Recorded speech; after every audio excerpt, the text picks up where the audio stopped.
Very nice, very nice. Hey guys, welcome to That Pedal Show. Dan here. Mick here, hello. Right, the OCD among you will be doing your collective nuts at this moment. Because we're not sat where we're normally sat. We are in that pedal shed, but we are on a slightly different axis. Bold as miking. Yeah, we're on a different axis. Very good. Because we're going to talk about miking amps today. It's yet another one of those. We've been asked this since the start of the show. You know, how are you guys miking? And we'll get into the whole behind the scenes thing, but specifically, how to mic a cabinet. So we're going to start off with the absolute basics, and you can read this in any online miking guide, be it from a manufacturer, Shure or AKG or Sennheiser or Neumann or a Sontronics, as we'll come on to. You can read it in any guitar magazine. I think I've written this feature 20 times probably. So you can read this stuff everywhere. And the only way to really understand it is to do it for yourself. Stick a couple of mics on a speaker and have a listen. However, we are aware that not everybody has the wherewithal to do that. You might not have the space, you might not have the microphones. So actually what we're hoping to do today is to just present some of those basics in a way that makes you go, ah. And this can be the difference between having a great sound at a gig and having a rubbish sound at a gig. And even more so for recording. Yeah. Because at the gig, a lot of this is out of your control. You know, the sound guy sticks the mic on the head. No, actually, that's doing a great disservice to sound engineers out there. But it's usually beyond your control at a gig. It's the sound engineer's domain, and you don't mess with that. Recording, it's a lot of fun. So we're going to get into it. Okay, what are we going to do? We are going to do 3 basic things. The first thing we're going to do is talk about basic types of microphone and how they might sound different.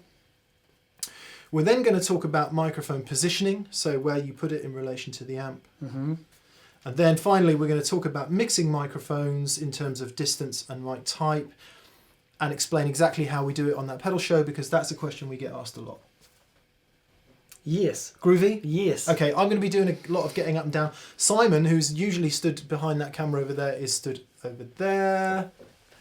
There he is. That's the focusing hand of truth, people. And he's pointing that camera at these microphones. We may also do some diagrams if there's time. Hand puppets. Yeah. Anything else? Yeah. What's your favourite microphone, Dan? I'm a bit partial to the E906 from Sennheiser, personally. I like that too. Which, by way of a nice segue, there's something deeply wrong about hand puppets, isn't there? Anyway, which, as a sorry to all the Sooty and Sweep fans out there, and Rick Lowe at Zoom. Sorry to Rick Lowe, he's a big fan of Sooty and Sweep. Is he? Yeah. Okay, right, so let's get on with it. The first demonstration is Dan's going to play the guitar predominantly today. You lucky people. The first demonstration is we've got 3 types of microphone, and if you look at the Fender Hot Rod Deluxe here, we're using the Hot Rod Deluxe because it's, you know, kind of ubiquitous amp that most people understand.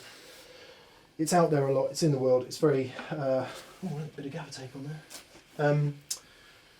Yeah, it makes sense to use it. So we're using the 3 kind of most common types of microphone, and they're all positioned exactly the same-ish relative to exactly the same-ish relative to the cone. So the little X there in the middle is not because we're Ed Sheeran fans, it's because that's where the cone of the speaker is, and you'll notice that in the Hot Rod Deluxe it is offset. So what you mean is the speaker is not in the centre of the amplifier. Yeah. It's to one side. So when your sound engineer puts the microphone here because he thinks or she thinks that it's just off the centre of the cone, that's actually off the cone entirely. Right. So something to be aware of where the speaker is in your combination amplifier. Right, we've got 3 types of microphone. Should we use the pointing finger device of truth? Does it sound effect? It's very good. This is a moving coil microphone, a dynamic microphone. This is kind of the same as an SM57, an SM58. It's doesn't require any power. It's the kind of mic that you would find most of the time in most situations. We use the Sennheiser E906 because we like them. They're flat, they don't stick out a lot, and they sound good. But for that, substitute Shure SM57, which is used the world over.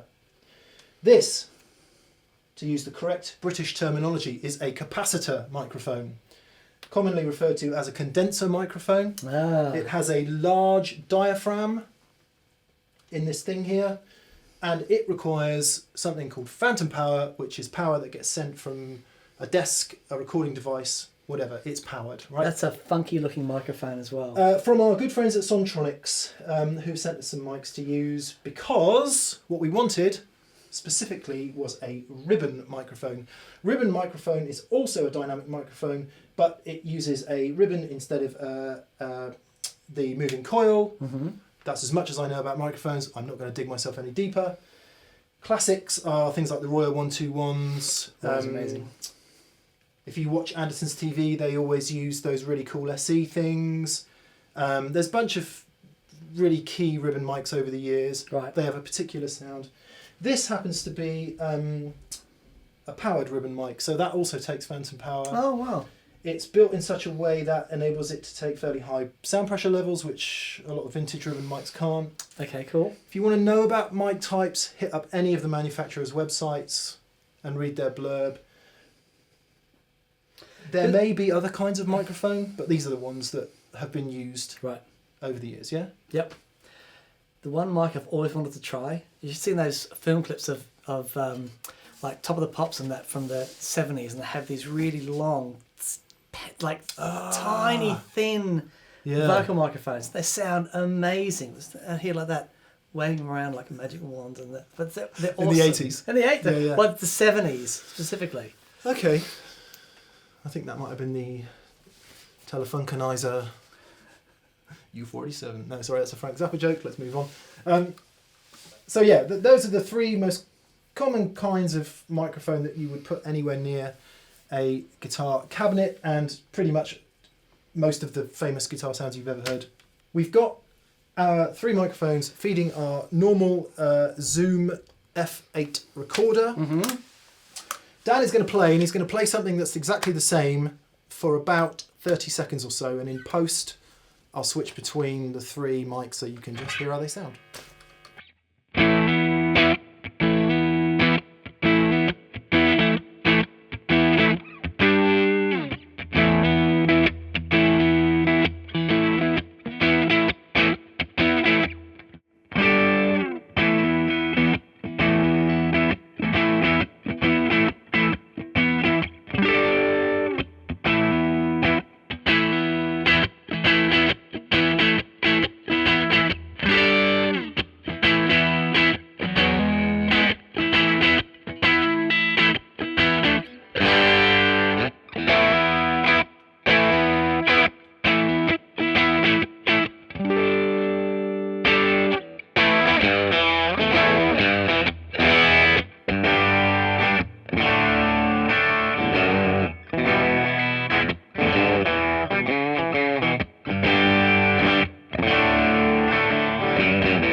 Awesome. He almost played the same thing for about a minute. So, obviously, we can't hear what's coming out of there because we haven't done the post-production yet. It might be that we do a little Spinal Taps type commentary on this when it's edited, just to add our thoughts. But what you will hear is that those three microphone types, treated to the same EQ, the same preamps, all sound very different. And you can EQ from there, you can do whatever you want from there, but just to get an idea of the basic sound of those three mics placed in the same relative position on that cone. So what's the idea with miking?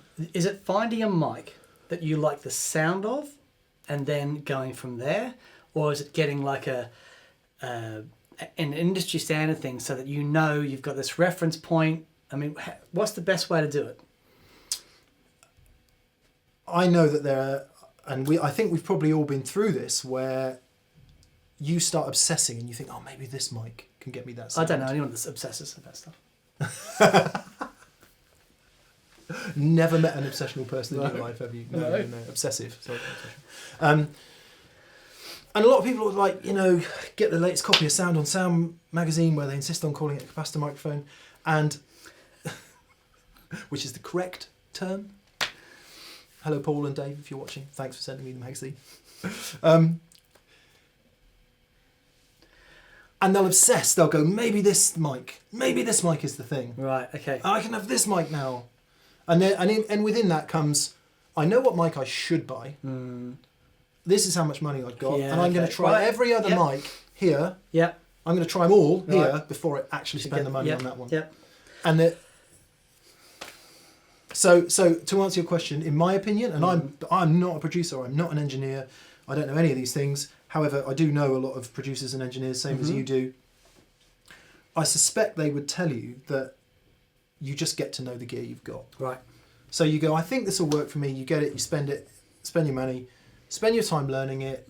Because of course, by the time you've plugged that into a desk or a mic pre, or you've treated it to some EQ or some plugins, it can end up sounding radically different. Yeah. One thing I do know about mics, or one thing that we've discovered about mics, is that by and large, same as guitars, pay the money. It's fascinating, isn't it? And it does seem to be that way with microphones. Yeah. That said, you can get some of the most famous guitar sounds you've ever heard will be used. SM57. Shure SM57, which is an inexpensive mic. E906, which has been used for every single pedal show, except the one where we use the AKG 414s. So every guitar sound you hear on that pedal show uses this Sennheiser E906, and they are about 169 quid or something, maybe a little bit more than that. As we start getting into the Delta, it's more expensive, it's a more complex mic, it has power on board. Same with, you would expect to pay a little more for most capacitor condenser mics. And obviously sky's the limit with that, you can get into many thousands. The obvious thing to do is to put some arms and legs on this guy on the right, isn't it? Just to... Sorry, I'm not helping. I think you are, because it's a pretty dry subject. All right, fair enough. Okay, so we've talked about the three main different types of mic we would use, and if you're thinking about doing any recording, I would say get two. Right. Get a dynamic and a condenser, or a dynamic and a ribbon. So you've got options, because we'll come on to mixing mics in a sec. And you might find that, one mic works particularly well for one type of thing and another for another. Or it's nice to have an option, I think. So there we go. They are all positioned, as I said before, in the same place relative to the speaker. They're a little bit further away from the grill than you might think about in a close miking situation, and that's because this one just needs a little bit more space away from the speaker, but we'll come on to that in a sec. So there we go. That's section one. 3 different types of mic. You heard them sound slightly different. Let's just do that again. Can you get me a really lovely gainy sound up and play something that will chug a little bit? More!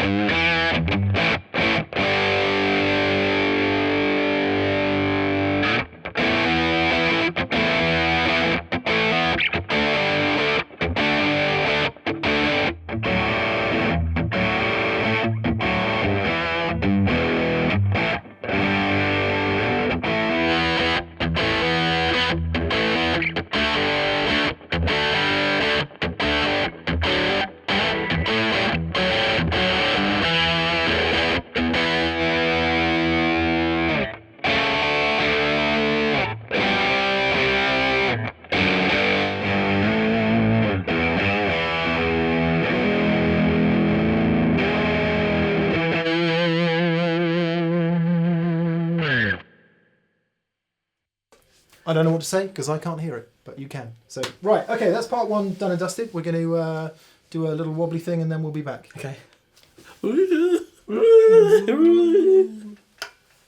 We're back, and by the power of Grayskull. by the power of a piece of laminate flooring, a small wheelie trolley thing, which does have lovely bearings, a magic arm. We're now going to do the experiment which explains about position of the mic relative to the cone of the speaker. So if you imagine a loudspeaker roughly 12 inches across. Can't imagine it. There you go. Yeah, and in the middle is a cone, in the middle of the speaker, and generally speaking, the closer you get to the centre of the cone, the brighter the sound. Right. And there's an optimum point where you position your microphone that you either like or you dislike, which we will demonstrate now. Check this out. Give us some sugar, Dan. Okay. Would it be helpful if I set up a loop, a consistent loop? It would. All right. Let's do a clean sound and a dirty sound, can we? Okay, we can do that. We're looping, folks.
There we go. Hopefully that was interesting. Now that microphone is currently placed about 2 inches from the grill. If the mic was closer to the grill, I've set it, so we're just going to have to do it. Give us that loop again, Dan, or have you erased it? I've erased it. Okay, give us another one. Okay. I'm now going to put the microphone. I'm now going to put the microphone slightly less than an inch from the grill. Right.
I hope.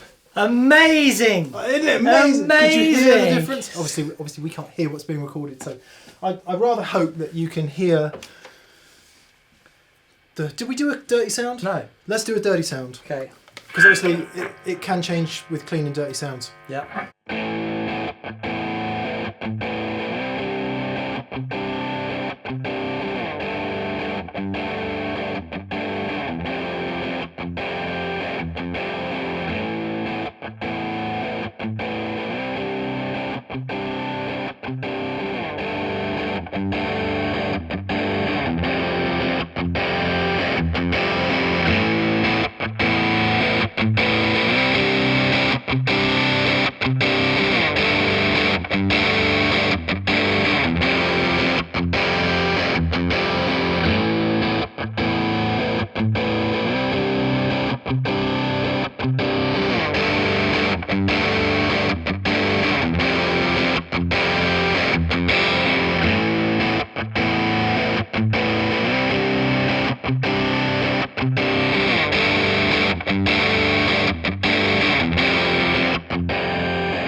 quite loud down there. Is it?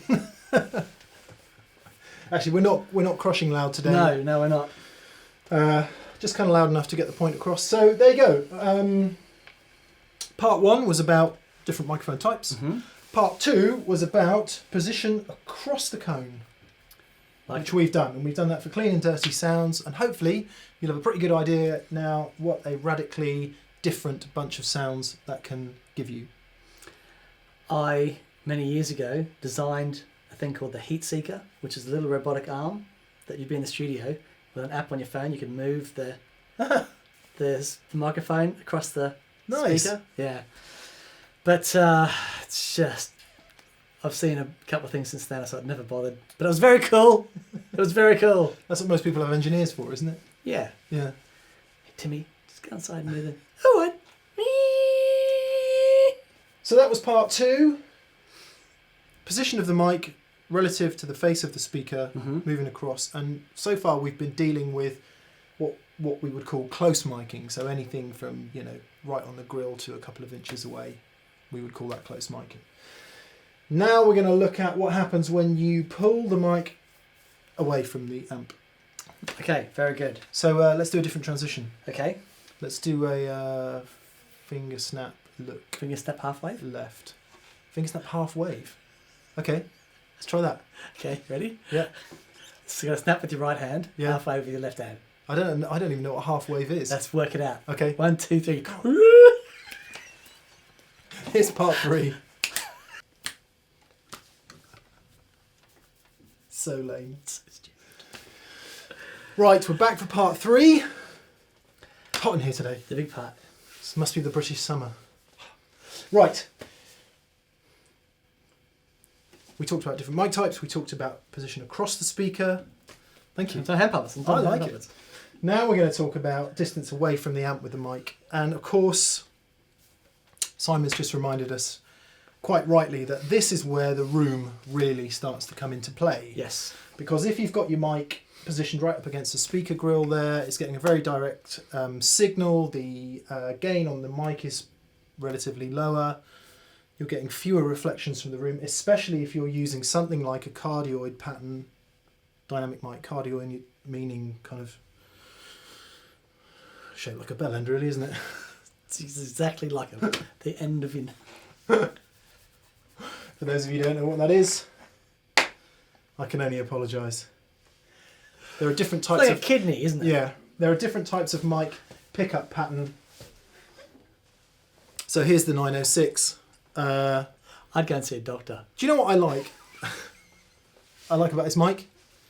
It goes, look, let's put the logo on the side that's facing everybody. Right. And stick this side against your amp because no one's looking at that.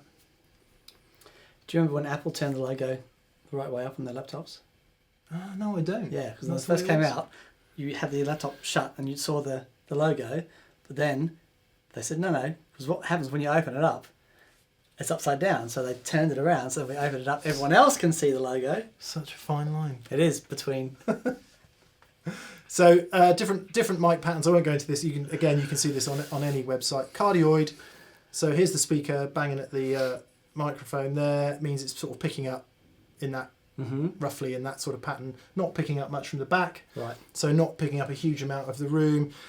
Different kind of mic you might get omnidirectional. So it's kind of picking up from all around. You might get figure of 8, which kind of means it does that. So it repels from the side, but it picks up from the front and the back. Supercardioid, hypercardioid, on you go. If you want to know about that, hit any of the manufacturers' websites. This is a cardioid dynamic microphone, I think. Otherwise known as... It might be supercardioid, but anyway. Supercardioid. Supercardioid. The point is, when it's up against your amp, and your amp's going, ah! It's not... You're not getting much of the room sound. Amp was screaming tonight, dude. Saying, stop! Turn me off! We're now going to introduce the capacitor microphone, which actually does have different polar pickup patterns. Right, so you can select them a little. So you can select right, different okay. ones.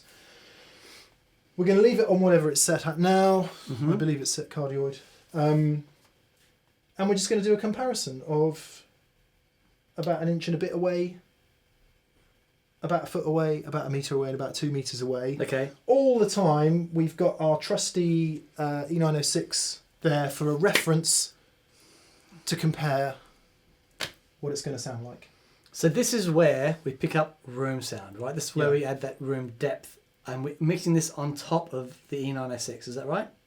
No, it'll be clear on screen what you're listening to. Okay. We'll come on to mixing mics in a second. Okay. So if you could set us up with a cleanish loop to begin with, please, Dan. All right, I can do that.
Dan has very helpfully stuck some legs onto Orpheus there, the Sontronics Orpheus microphone. We'll do this again, we'll do this in reverse order with a gain sound in a second. What you heard is always coming back to the reference dynamic mic on the grill-ish, about an inch and a half away. And then in increments of about a foot, about a metre and about 2 metres, give or take. The condenser, capacitor, condenser, capacitor, condenser microphone being pushed further away. As it was being pushed further away, I was increasing the preamp gain on the recorder to try and keep the levels more or less similar. And of course what that will have done is increased all the reflections that we're getting in this room. Now this room is relatively dead. It's not completely dead, but it's relatively dead. Do you know what a square law is? A square law? Mm-hmm. Square law, and it applies to microphones and pickups and things. It says that if you double the distance, you halve the amount of energy going to it. Oh, okay. So you would It's need a logarithmic. Exactly. So if you, for the distance there, if you halve that distance, Yeah. you're going to get twice the amount of energy hitting the microphone. Again, you halve that distance again. Wow. You're going to get half that. You double that amount of energy again. It's So, like radioactivity. yeah, square law. Okay. Thank you, Orpheus. What you heard was the microphone getting further away in the amp, and you will have heard more of the room. Clearly, the positioning relative to the centre of the speaker now makes pretty much no difference whatsoever when it's all the way back there, because you're just getting all of it. Mm-hmm. You'd have to put the microphone kind of 8 feet over that way for it to sound radically different. And secondly, what you're hearing is you're hearing more of the cabinet. You're hearing more of the whole of the amplifier. And there's plenty of guys we know. Simon's just mentioned dear Mr. Clapton. I can't give him a honk because I've never met him, but you have. So he can... Honk by proxy. Eric Clapton. Simon was lucky enough to be present on some of his recent recording, and there was no close miking. Bonamassa, same. Stick a close mic next to his amp. And he gets really annoyed. He prefers it a bit further away. Robert Cray is somebody else who really likes to mix that further away. I'm hoping we can get onto a bit of that in a minute. And yet, Eddie Van Halen, right in the centre, right up close. Well, here's the thing, you see. So it really depends on style of music. So a lot of rock music, you absolutely want, because you need it tight. Yep. It needs to be tight and percussive and all of those things, especially with loads of gain. It's really important. You're playing, I don't know, blues or jazz, where you want a bit more air and a bit more... Jazz blues. Jazz blues, yeah. Our favourite.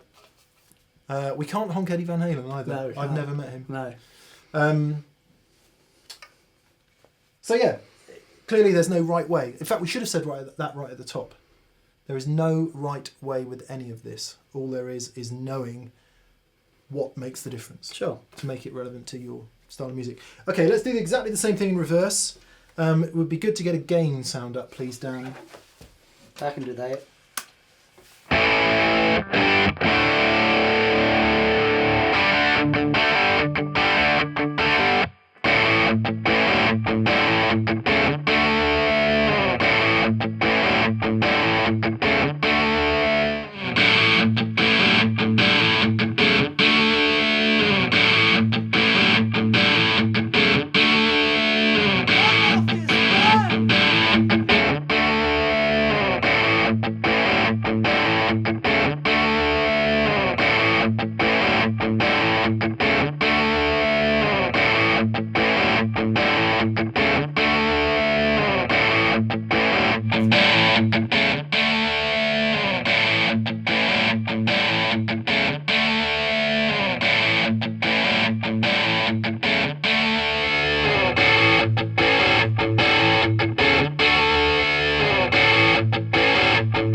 Kill it with fire. He's now got arms.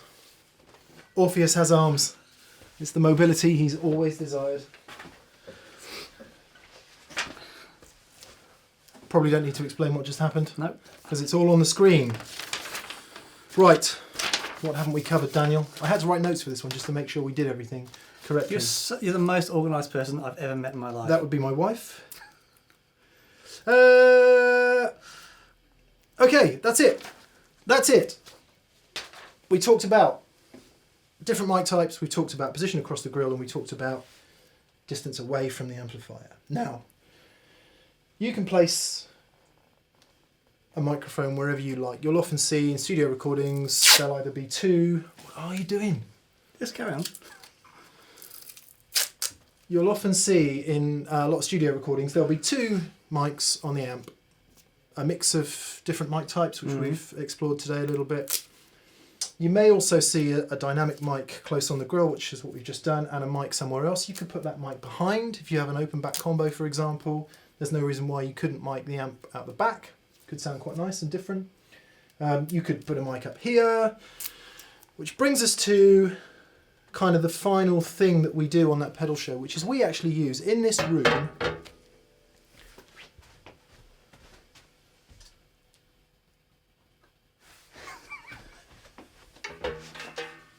Look at this thing.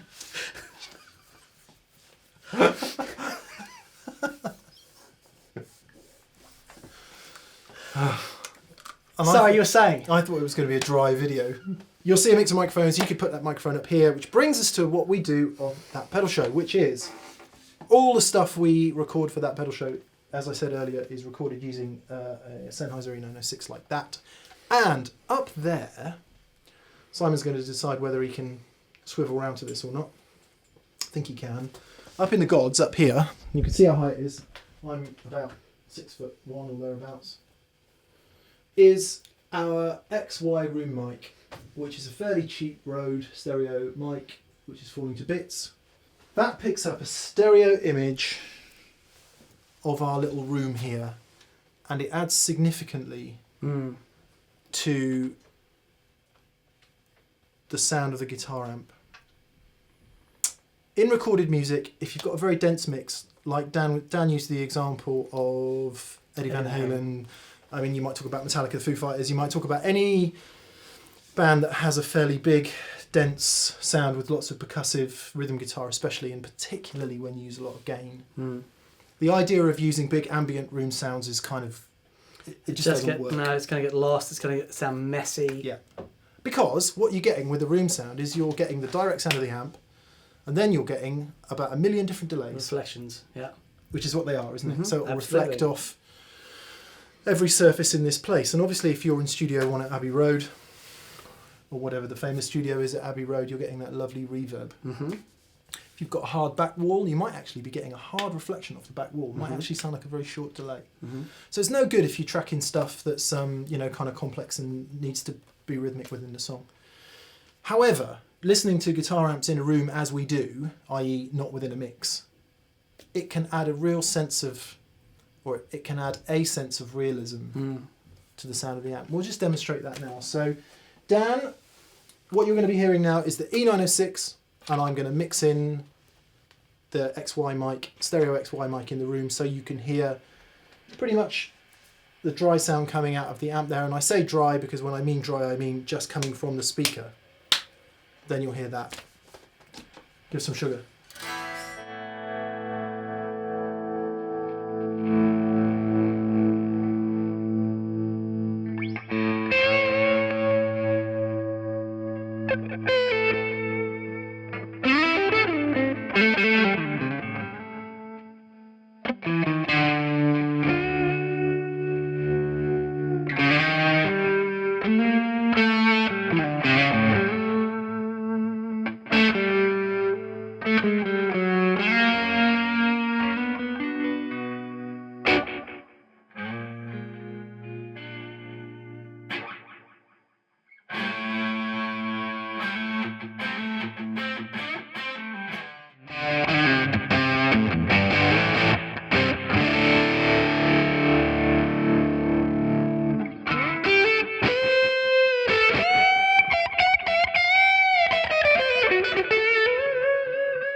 Blimey O'Reilly, some nice sounds there. Can you just give us a power chord? Just jang, jang, jang.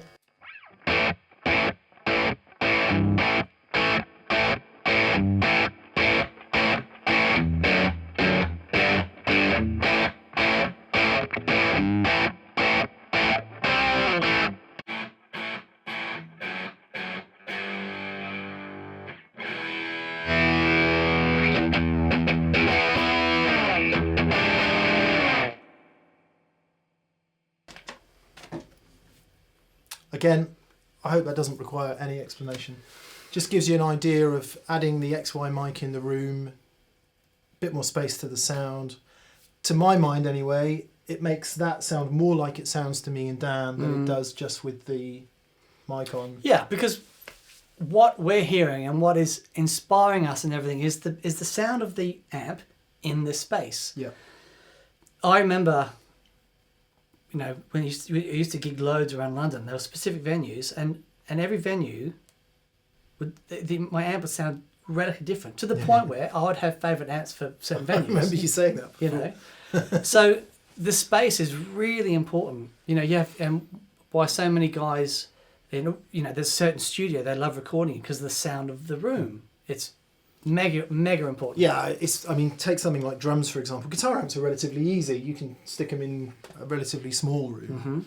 Or you could put them in a bathroom, or you could, for a very specific sound. Guitar amps, quite easy. Drums, really hard. Amazing. And if you hear a really great drum sound, it's pretty much always in a great room. Yep. There's that famous Simon and Garfunkel song. What's it called? La la la, la la la la la la. The Boxer. And there's that thing that sounds like a cannon. Yeah. Right? Apparently, it was in a car park, 3:00 in the morning when no cars were there, in multi-story car parks. They used to like that. Snare drum and mics right down the other end, and they sit there and go bang, and that's the Really? sound of that cannon, is a snare drum in an empty car park. With loads of compression and... Yeah, it was just that reverb is the sound of the car park. Awesome. Isn't that amazing? Sound of spaces. That's what There you reverb go. is. That's There what you reverb go. is. So, to make the point with miking guitar amps, obviously it's critically important to the sound that you end up with. Hugely. Okay? Right, we're really doing different things today. This morning at 10 to 8, I thought, wouldn't it be a good idea? I said, wouldn't it be a good... I said, wouldn't it be a good idea just to have some basic backing tracks, just to hear these mic positions in the context of a very basic backing track. So I've done two. I've done one in a kind of a rocky style, one in a bluesy style. Dan will play over the rocky style one, I'll play over the bluesy style one. And what happens on screen will explain what's going on. Let's rock. Okay, I think you've got a 4-click intro.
Last thing to mention, Yes. especially with 2 microphones.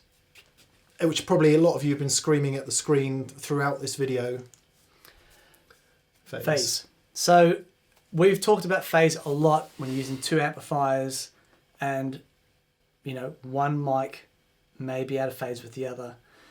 It could be, you know, an odd versus even number of gain stages, whatever.